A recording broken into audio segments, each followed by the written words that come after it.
Ladies and gentlemen, I got you. Ladies and gentlemen, I'd like to welcome you to the Valerie Red Show. Yeah. Let her warm up.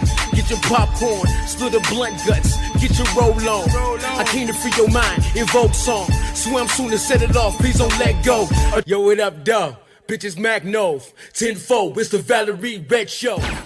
What's up, guys? It's Valerie. I'm back with another video. Today I wanted to pop in here and discuss with you guys the recent interview that Charlamagne did on the It's Up There podcast. I had some mixed feelings about it, and we're going to get into all of them, and I want to know you guys' thoughts on it as well. But before we jump into the mess, please like this video and subscribe to my channel because it's good for your skin and your edges, child. Okay, so first I want to play the snippet of the interview so you guys can hear it just in case you missed it. So here we go. They all pulling them. Salute to CARDI.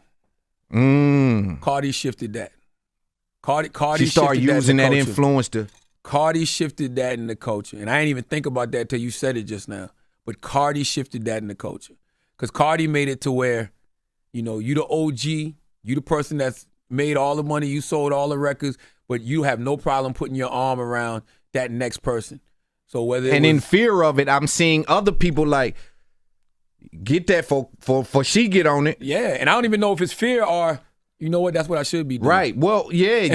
And sometimes you come off as a hater if every time it got to be that one person that look like they saving That's the right. world. That's you know, right. so it's like, nah, I'm gonna jump on this one. I got this one. That's right. You know, and it's like they building this alliances, you know, or something happening. CARDI did for female rap what Jay-Z and Drake did. You know what I mean? Like Jay-Z, whatever that next thing was out, Jay-Z was Wrapped his jumping on arm it. around Whether it was Juvenile, whether it was Houston, whether it was Rick Ross, whoever it was, Jay was jumping on that. Whether Makes it was so much DMX, sense. like whatever it was, Jay was on it. You know what I mean? Facts. Jay was jumping 50 Cent, you know what I mean? Facts. Whatever it was, Facts. Jay was jumping on it. And then Drake did the same thing. Drake did it with lesser known artists. Yes. So Drake would actually Block Boy JB, stuff like that. what Drake did was make the record big. I think what Jay did with those cosigns, he made the artist big. When Jay jumped on Dope Boys Go that's Crazy a good remix, point. when Jay jumped on Dope Boys Go Crazy remix with Jeezy, people start looking at Jeezy Yes. different. You hear him on Rick Ross Hustling remix, start looking at Ross a Yes. little bit different. You know what I mean? You see him That's jump a on great Juvenile High, point. it's like, damn, maybe I got to start taking this down south, just music. Damn, you know, that's a great point. more serious. But I feel like he made those artists big. I feel like Drake made the Man, song that's a big. fucking great point. I think Cardi's doing both. I think Cardi's helping to make the Mm. artist big, and she's helping to make the music big. Because Cardi just don't do the verse. She do the video. She do the turn video. up in the video. She go live Go with live you. with him, talk Yeah. about how, yo, this that motherfucker, tweet about him. Like, Yeah. that's what you're supposed to do. Man, I Rick love to Ross see said that. some shit one time, man. I stick by this. Represent your people's shit like it's your own. Yes. Okay, so you guys heard that. Here are my thoughts on it. First and foremost, I feel like this was probably one of the messiest interviews that I've seen as of late. For me, it was definitely giving shade room, shady boots, shady mess, okay? Charlamagne starts off by saying that Cardi B shifted the culture and compared her to Jay-Z because Jay-Z was the OG in the game who sold all the records, made all the money, but didn't have a problem putting his arms around the next artist and trying to lift them up, right? So in essence, he was saying that Cardi B was now that OG that's been in the game for some time and didn't have a problem reaching out to other artists and wrapping her arms around them and helping bring them up. Then the interview goes on to say, there's another person in the game that was seeing Cardi B do this and felt the need to jump on records with the newer artists before Cardi B got a chance to do it. And that person was coming off like a hater. So this interview was basically just throwing shade at Nicki Minaj. It was very, very much expressed. It was very implied that he was speaking about Nicki. He said that she came off as competitive and like a hater. Then he goes on to say that this person was building alliances, well, that they both were building alliances on each side. So I feel like he was definitely referring to Nicki. He was saying that Nicki wanted to go and grab these upcoming artists before Cardi did and then build an alliance with these artists and get them on her side so that those artists would be against Cardi, which I think is absolutely ridiculous, first and foremost. Like, I don't know if this guy was just trying to say this for shock value. I don't know if he was just trying to get the views or if he was going for like a viral moment or something, and maybe he thought that going up against Nicki and shading Nicki was the way to go. Because nowadays it seems like that's all you gotta do, right? Throw some shade at Nicki, beef with Nicki, and then you're going viral. Like, you're getting the numbers, you start to blow up, your career takes off, right? That's seems like all you got to do these days is do that. So after that, Charlamagne goes into a little bit more detail on what he actually meant. He talked about how Jay-Z back in his day would hop on the next thing smoking, right? He would be collaborating with everyone. He mentioned Juvenile, Rick Ross, DMX, etc., right? Then he brought up Drake and said that Drake would collaborate with the lesser known artists, and what Drake would do is actually make the record bigger, while Jay-Z would make the artist bigger. So like whoever worked with or collaborated with Jay-Z, they started getting people to look at them on a higher level, more doors would be open for those people and things like that, right? And that Drake would basically just take the song and make it into a hit record. So he's giving Cardi B credit for doing both. He's saying that Cardi B is both the Jay-Z and the Drake of this generation, I guess, right? He's saying that she takes the record and makes it bigger, as well as taking the artists and making them bigger.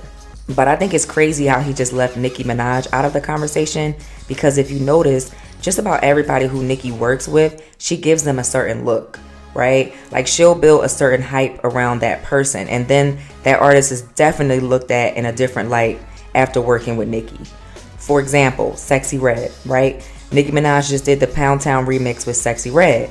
People was throwing shade at Nicki and saying she should have never got on that song. The song was trash. It was too ghetto. It was too ratchet, etc., right? But even if the record was trash, and I'm just speaking on behalf of the general public, I don't think it was trash, but you know, even if the general public thought that Nicki being on that song didn't make it a better record, or didn't make it turn it into a decent record, it definitely did open up more doors for Sexy Red, and it definitely created opportunities for her to collaborate with other well-known artists, such as DaBaby. DaBaby just put Sexy Red on the remix of his popular song, Shake Something. So even if Nicki didn't make Pound Town 2 bigger or better than what it was gonna be to begin with, it definitely got people's eyes on Sexy Red now. Now people are looking at Sexy Red like, okay, I could work with her. The same thing happened with Megan Thee Stallion. Beyonce didn't jump on the remix of Savage until after Hot Girl Summer came out. It wasn't until after Nicki Minaj collaborated with Megan, right? Even though Roc Nation was Megan's management, right? Roc Nation became Megan's management early on in Megan's career, right? She was beefing with 1501 like early on, right? But she still didn't get that Beyonce feature until after Nicki Minaj worked with her and did Hot Girl Summer. Then after that was when we saw Cardi B work with Megan Thee Stallion, Lil Baby work with Megan Thee Stallion, Young Thug worked with Megan Thee Stallion, Maroon 5, Dua Lipa. Everybody was jumping on Megan Thee Stallion. Everybody wanted to work with Megan Thee Stallion after Nicki collaborated with her. So even though the Hot Girl Summer remix might not have been a huge record, and it might not have gotten the numbers that Megan wanted it to, it definitely opened up those doors for Megan to get that Beyonce collaboration for sure. And even look at Ice Spice, right? I mean, Ice Spice, she definitely had a little buzz. You know, she had a little bit of clout on her own. She had a few people that was talking about her.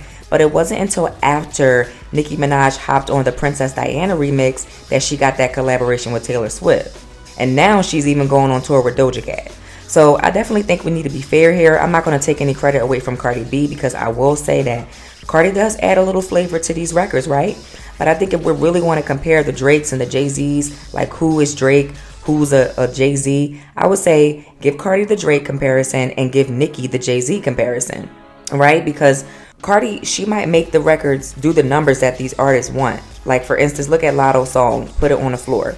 She had a whole, like, Rip Me Out the Plastic challenge going on for the song, but the record wasn't even charting before Cardi B hopped on it. After Cardi B got on it, then the song debuted at number 13 on the Billboard Hot 100 chart. So I'll give Cardi that. She definitely made Put It on the Floor a bigger record, right? She did. I'll say it definitely did bigger and better numbers than, you know, the original song after she got on it. But the thing is, nobody cares about Lotto. We don't see any other artists or bigger artists running to jump on a song with Lotto or trying to work with Lotto. But the people who Nicki's working with, we do see people running to try to grab them and scoop them up and trying to put them on records, put them on tours. So if we're going to say anybody is like Jay-Z, we got to give that to Nicki, right? Let's be fair here, Charlamagne. Let's say Nicki is the Jay-Z and Cardi is the Drake, period. Nicki gives the artist the look and blows them up, and Cardi blows the track up, okay? I think, let's just be fair. Like, I really think it was corny for Charlamagne to go on that podcast and do that. And the interviewer, I definitely think he was corny too. In fact, I don't even think I ever heard of his podcast before. And I feel like, once he got the opportunity to have that interview with Charlamagne, he was definitely going to use that to create a moment and go viral by being messy and being shady. And that's exactly what he did, because the interview is now viral, right? He wanted to throw shots and throw shade at Nicki and bring up the beef between the two major rap girls, which everyone knows there's always going to be a conversation created around Cardi and Nicki beef. So he wanted to use that in that moment, in that interview, to try to throw, that shade in there so that he could go viral, and I just really thought that was whack. But I don't know, y'all. I don't know this guy. He could have just been looking for his big break, so I can't be too mad at him. But Charlamagne, I feel like Charlamagne, you should have known better. Like, come on, Charlamagne. You know good and well that Nicki has played a very important role in helping some of these upcoming artists, definitely opening up doors for them. Like, I'm not here for Charlamagne not trying to give Nicki her flowers. Like, I'm definitely not here for that. Like, I'm not going to take anything away from Cardi, but definitely I'm not here for you trying to, like, just exclude Nicki from the conversation, especially when, like, Nicki did it first and she did it for Cardi. Like, let's not act like Nicki didn't help Cardi out as well. She worked with Cardi on Motorsport, and that was way before Cardi's album even came out, right? It was back when Cardi was only working with the Migos, and that was because of Offset. Like, when Motorsport came out, I think the only record Cardi had out was Bodak Yellow and that Lick record with Offset, right? So it's like, stop playing with Nicki. She definitely does help the newer artists and gives them a bigger look and bigger opportunities than they would have had, without her. Let's even look at Bia. Even though Bia, she may, her buzz may have died down a little bit recently, right after she worked with Nicki on the remix of Whole Lotta Money, Bia was at 50 Cent show. 50 Cent brought her out to perform. She was now doing Rolling Louds. J. Cole even jumped on the song with her. Like, Bia definitely got more hype around her after she worked with Nicki. And it's the same with Coi Leray. Like, come on, let's not act like Nicki doesn't work with a lesser known artist and doesn't add a significantly higher level of status to that artist and gets other people in the industry looking at them. Okay? But, that was my little rant. That was my thoughts on the interview, guys. Please let me know what you guys think in the comments below. Do you guys agree with me? Do you disagree? Please also like this video and subscribe to the channel if you haven't already. And I'll talk to you all again in my next video. Bye, y'all.